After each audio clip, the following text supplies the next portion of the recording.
राष्ट्रीय स्वयंसेवक संघाचे माजी सरकार्यवाह भैयाजी जोशी यांनी मराठी भाषेसंदर्भात केलेल्या विधानाचे तीव्र पडसाद कॉमस्कोर नुसार आता isakal.com आहे देशातील नंबर 1 ची मराठी न्यूज वेबसाईट। प्रत्येक अपडेटसाठी isakal.com ला नक्की भेट द्या। विधानसभेत उमटले। विधानसभेमध्ये शिवसेनेचे गटनेते भास्कर जाधवांनी याबाबत प्रश्न उपस्थित केला।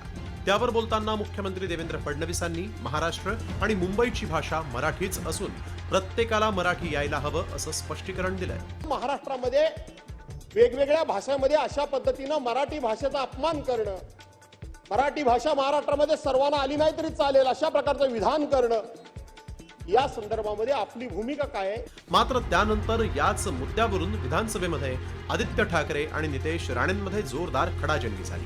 तर विधान भवन परिसरात उद्धव ठाकरेंच्या नेतृत्वात सर्व विरोधी पक्षांच्या नेत्यांनी आणि आमदारांनी जोशींच्या विरोधात जोरदार घोषणाबाजी केली।